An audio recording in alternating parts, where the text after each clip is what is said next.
नमस्कार, स्वागत है आपका न्यूज वन इंडिया पर। आपके साथ मैं हूं मीनाक्षी रजत। आपको सुबह से 11 जिलों की 58 सीटों पर लगातार महा कवरेज दिखा रहे हैं और अब आपको मतदान से जुड़ी बड़ी खबर बताते हैं कि पश्चिम यूपी के पहले चरण में अब तक 48.24% वोटिंग हुई है। तो आगरा में दोपहर 3 बजे तक 47 वोटिंग हुई है। बागपत में दोपहर 3 बजे तक 50.13% वोट हुए हैं। तो बुलंदशहर में 3 बजे तक 50.84% वोटिंग हुई है। गाजियाबाद में 43.10% वोटिंग हुई है। तो वहीं मथुरा में दोपहर 3 बजे तक 48.91% वोटिंग हुई है। तो मेरठ में 47.74, वहीं मुजफ्फरनगर में 52.17 और शामली में 53.13% मतदान पड़े हैं।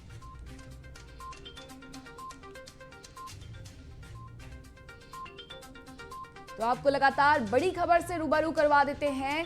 3 बजे तक वोटिंग प्रतिशत जो है वो आपको दिखा रहे हैं कि मथुरा में दोपहर 3 बजे तक वोटिंग हुई है और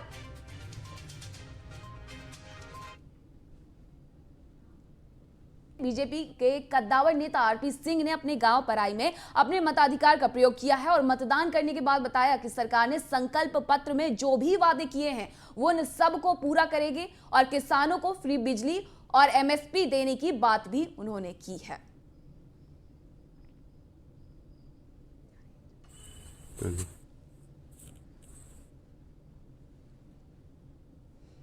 तो आरपी सिंह ने अपने गांव पराई पहुंचकर अपने मतदान का प्रयोग किया है, मतदान उन्होंने किया है। तो अपने गांव पराई पहुंचकर मतदान किया है और बीजेपी नेता आरपी सिंह ने मतदान किया है। 11 जिलों की 58 सीट पर मतदान चल रहे हैं और इसी में अपने मताधिकार का प्रयोग आरपी सिंह ने भी किया है। पराई पहुंचकर उन्होंने मतदान किया है। 11 जिलों की 58 सीटों पर 623 उम्मीदवारों की किस्मत आज ईवीएम में कैद हो जाएगी। लगातार वोटिंग जारी है और इसके पहले हमने आपको वोटिंग प्रतिशत भी बताया। 3 बजे तक का जो वोटिंग प्रतिशत था।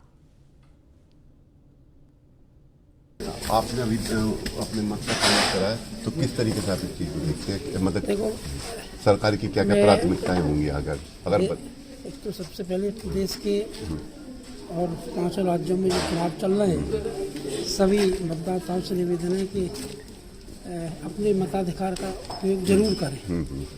जो हमारा पहला अधिकार है मत देने का, तो सभी प्रदेशवासियों से आग्रह है कि अपना मताधिकार का उपयोग जरूर करें। और आज प्रथम चरण का चुनाव है, लगभग 32% करीब 1 बजे तक वोटिंग हो चुकी है और पूरे प्रदेश में बहुत अच्छा माहौल है, क्योंकि चुनाव का पहला चरण उत्तर प्रदेश से आरंभ हो रहा है। इसलिए यहाँ अच्छा माहौल है, एक उत्सव का माहौल है। सुबह मैं गाजियाबाद में था, गाजियाबाद बुलंदशहर होता, वहाँ भी कई बूथों पर मैंने देखा तो लोगों में उत्साह। यहाँ भी आप देखें, महिलाएं, बच्चे जो पहली बार जिन्होंने वोट दिया है वो लोग भी, वो बच्चे भी शामिल हैं जिन्होंने अपनी पहली बार मताधिकार का उपयोग किया है, और बुजुर्ग हैं, ये सब लोग लाइन में लगे हैं। तो अच्छा माहौल है। उत्तर प्रदेश में भी योगी जी ने चाहे वैक्सीन, पहली वैक्सीनेशन उत्तर प्रदेश के अंदर 100% हो चुकी है और जो दूसरी डोज है वो लगभग 70% से अधिक व्यक्तियों को लग चुकी है और बूस्टर डोज अभी पूरी लगने के लिए लोग जो, तो कहने का तात्पर्य है कि इस चीज़ में, कोरोना की लड़ाई में जो हम लोग आगे बढ़े हैं और इस तरह से जीती है, और जो घोषणा पत्र में घोषणाएं की हैं, संकल्प पत्र में हमने जो कहा है उसे पूरा करने का प्रयास। और अब बात करते हैं सहारनपुर की गंगोह विधानसभा सीट की, जहां कांग्रेस प्रत्याशी अशोक सैनी लगातार न सिर्फ विधानसभा क्षेत्र में घूम रहे हैं बल्कि गांव-गांव, डोर टू डोर जाकर लोगों से वोट की अपील भी कर रहे हैं। सहारनपुर में 14 फरवरी को मतदान होना है और मतदान के मद्देनजर तमाम पार्टियों के प्रत्याशी अपनी अपनी तैयारियों में जुटे हुए हैं। गंगोह विधानसभा सीट पर कांग्रेस प्रत्याशी अशोक सैनी जिस तरीके से लोगों के बीच जाकर वोट देने की अपील कर रहे हैं, उससे कहीं ना कहीं उन्हें एक बड़ा फायदा मिलता नजर आ रहा है। अशोक सैनी ने बातचीत में कहा कि उनके इलाके में अभी बहुत काम ऐसे हैं जो धरातल पर हुए ही नहीं है। उन्होंने आगे कहा कि विधानसभा क्षेत्र के कुंडा कला में पहुंचे अशोक सैनी ने लोगों को विश्वास भी दिलाया कि वे जनता की हर उम्मीदों पर खरा उतरेंगे।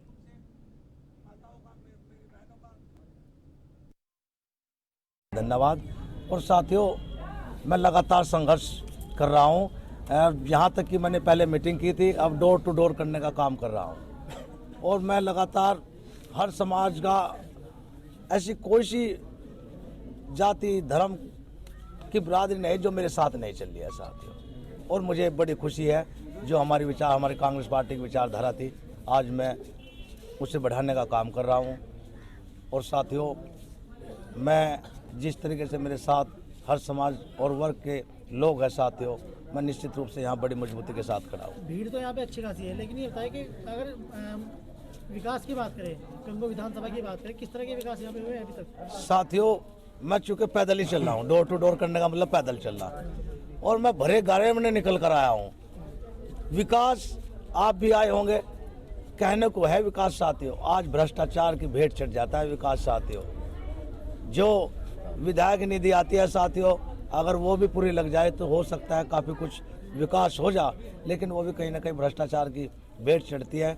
कहीं ना कहीं जो पैसा भाई विधायक निधि का या और मदों में कहीं ना कहीं लगने का काम होता है, मैं मानता हूँ मुश्किल से वो 25-30% लगता है, बाकी भ्रष्टाचार की भेंट चढ़ जाता है। सड़कों पर आज भी पानी है, पानी की निकासी नहीं है साथियों। बड़ी भरमार समस्याएं हर गांव में, गली में, मोहल्लों में खड़ी है साथियों। और मैं यहाँ की जनता को विश्वास दिलाता हूँ कि मैं जितनी भी मेरे से ज़्यादा कोशिश होगी ये समस्याएं और अपनी माताओं बहनों की जो परेशानी है, क्योंकि मेरी कई माताएं बहनें मेरे गले से लग कर रोई है, कहने लगे बेटे हम वोट तो दे देते हैं लेकिन फिर कोई देखता नहीं आकर, और बेटे हम निश्चित रूप से मैं तुम्हें आशीर्वाद देते हूँ, तुम जीत कर जाओगे, लेकिन भाई मेरी तरफ ने जरूर देख लेना। वो जो शब्द उन्होंने कहे हैं निश्चित रूप से मेरे दिल और दिमाग में लगातार में गूंज रहे हैं, और मैं विश्वास दिलाता हूं जो उन्होंने कहे हैं, मैं जीतूं या ना नहीं जीतूं, लेकिन वो जो उन्होंने शब्द मुझे कहे हैं मैं कोशिश करूंगा उन्हें पूरा करने का काम करूंगा। और यहाँ की जनता को भी विश्वास दिलाना चाहता हूं, निर्णय कुछ भी उस परवरदिगार का, उस ईश्वर का जो भी निर्णय हो, मैं खुशी खुशी सहज स्वीकार करूंगा, लेकिन लोगों के दुख दर्द में हमेशा खड़ा होने का काम करूँ।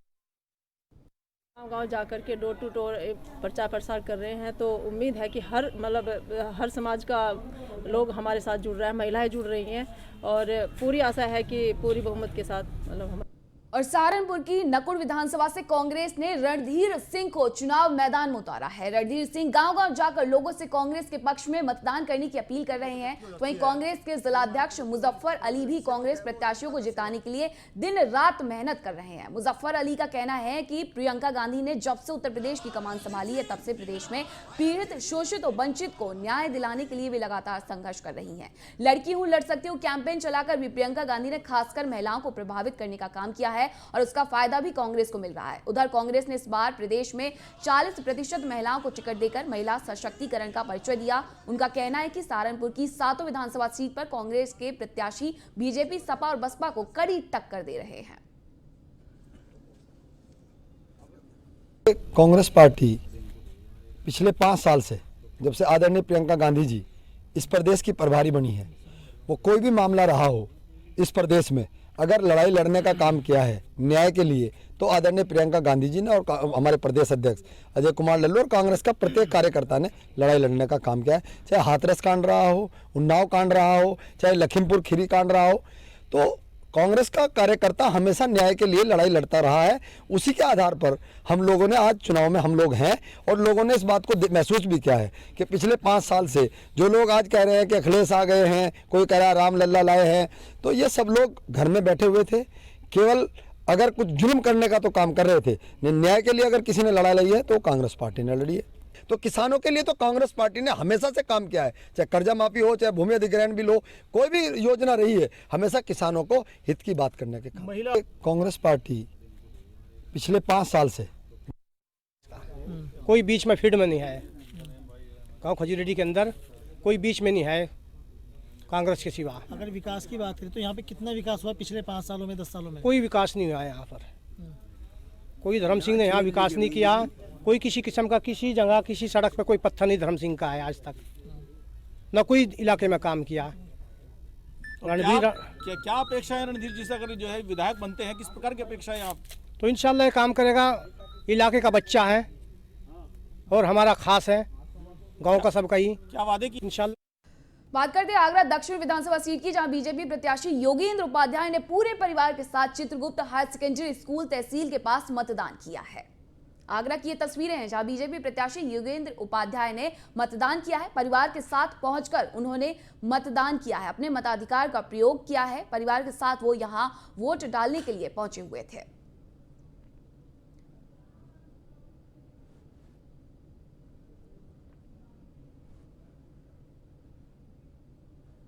यूपी विधानसभा चुनाव के पहले चरण का मतदान जारी है। अलीगढ़ में भी मतदान प्रक्रिया जारी है। इसी दौरान जिले के थाना सासनी गेट इलाके के आगरा रोड स्थित एसके जैन पब्लिक स्कूल में बने मतदान केंद्र पर इलाके का सचिन नाम के युवक दूल्हे के लिहाज में सिर पर सेहरा, हाथों में मेहंदी लगाए मतदान करने पहुंचा। जहां दूल्हा बने सचिन ने अपने हाथों में शादी की मेहंदी के साथ साथ उंगली पर मतदान की इंक भी लगवाई। सचिन का कहना है कि आज उसकी बारात सासनी गेट से बन्ना देवी स्थित एक गेस्ट हाउस में जा रही है, लेकिन शादी के साथ साथ मतदान करना बेहद महत्वपूर्ण है, इसलिए बारात चढ़त से पहले अपने क्षेत्र के मतदान केंद्र पर पहुंचकर अपने मत का प्रयोग करने आया हूं। डालने आया हूं मैं, मेरा वोट महत्वपूर्ण है और सबको वोट डालना चाहिए। जब 10 मिनट का समय निकाल के वोट बहुत जरूरी है। अच्छा, आपकी बारात कहाँ जा रही है सचिन?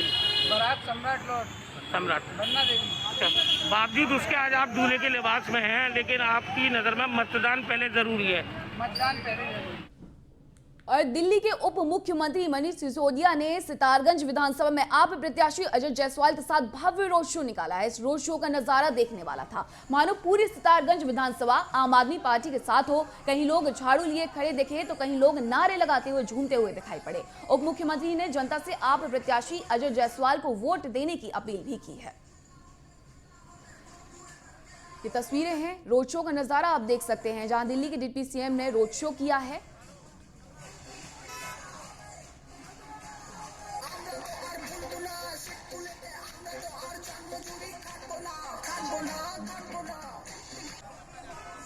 पीछे रहो।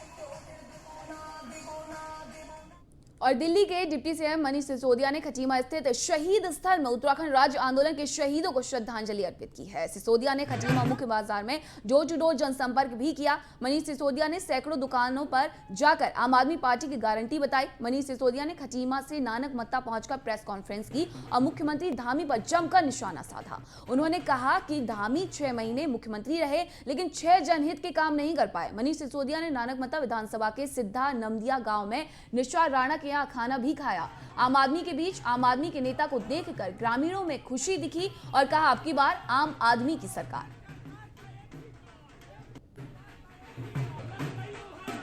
कर सिंह धामी जी को 6 महीने मिले सरकार चलाने के लिए। 6 महीने में उन्होंने 6 काम ऐसे नहीं किए जिसको उत्तराखंड के लोग कह सकें भाई इसकी हमें बहुत जरूरत थी। ये आज कोई ऐसा मुख्यमंत्री आया। इन्होंने जनता का टाइम वेस्ट कर दिया। 5 साल और पीछे हो गई उत्तराखंड की जनता। 10 साल यहाँ कांग्रेस रही, 10 साल भारतीय जनता पार्टी रही। सबने केवल और केवल अपना उल्लू साधा। किसी ने उत्तराखंड के लोगों के लिए काम नहीं किया। उत्तराखंड के लोग चाहते थे कि उनके लिए अच्छे स्कूल बने, अच्छे स्कूल नहीं बनवाए। अस्पताल बने, अस्पताल नहीं बनवाए। लोग चाहते थे उनके रोजगार की ऐसी व्यवस्था हो कि उनको भागना ना पड़े, यहाँ से पलायन ना हो, वो नहीं किया। महिलाओं के लिए कुछ नहीं किया। तो आज लोग कांग्रेस को हटाते थे, बीजेपी को ले आते थे, बीजेपी को हटाते थे, कांग्रेस को ले आते थे। अभी तक विकल्प नहीं था। आज आम आदमी पार्टी के रूप में एक बहुत मजबूत विकल्प, एक ऐसा विकल्प जिसने दिल्ली में मौका दिया तो काम करने का एक ऐसा मिसाल पेश की कि लोग चारों तरफ वाहवाही कर रहे हैं और मिसाल दे रहे हैं कि दिल्ली का जैसा काम कर सरकार को करना चाहिए। तो आज उत्तराखंड के लोग अब विकल्प को चुनने वाले हैं। लोग चेंज करना चाहते हैं। लोग कह रहे हैं कि इस बार हम चेंज। दिल्ली के डिप्टी सीएम मनीष सिसोदिया ने नानक मत्ता में जनसभा को संबोधित किया। मनीष सिसोदिया ने बीजेपी और कांग्रेस पर जमकर निशाना साधा और कहा कि बीजेपी कांग्रेस वाले किस मुंह से जनता से वोट मांगने जाएंगे। बीजेपी वाले ये कहेंगे कि हमने 5 साल बहुत भ्रष्टाचार किया, हमको 5 साल और मौका दो। हमने 5 साल में बहुत लोगों के रोजगार छीने, अब हमको और लोगों को बेरोजगार करने के लिए मौका दो। हमने 5 साल तक किसानों को परेशान किया है, हमें किसानों को और परेशान करना है। इस दौरान उन्होंने जनता से गुजारिश की है कि अपना मनोबल ऐसे ही रखिए, हम नानक मत्ता में भी जीत रहे हैं। कुछ दिन आज 10 तारीख है। 4-5 दिन ये जोश बना के रखिए। ना सिर्फ हम ये सीट जीत रहे हैं बल्कि उत्तराखंड में सरकार भी बना रहे हैं, क्योंकि एक तरफ पूरे उत्तराखंड में भी और इस इलाके में भी, क्षेत्र में। खबर कपकोट से, जहां विधानसभा से बसपा प्रत्याशी हरगोविंद जोशी ने आप प्रत्याशी भूपेश उपाध्याय को अपना समर्थन देने का ऐलान कर दिया है। आपको बता दें कि हरगोविंद जोशी 2022 से पूर्व 3 बार निर्दलीय प्रत्याशी के रूप में विधानसभा चुनाव लड़ चुके हैं और कपकोट विधानसभा क्षेत्र में लंबे समय से जन मुद्दों को लेकर संघर्ष कर रहे हैं। आप प्रत्याशी भूपेश उपाध्याय हरगोविंद जोशी को सहयोग, समर्थन, आशीर्वाद देने के लिए धन्यवाद दिया है। अब कांडा कपकोट विधानसभा के 188 पोलिंग बूथों पर बसपा कार्यकर्ता अब आम आदमी पार्टी की मदद करेंगे।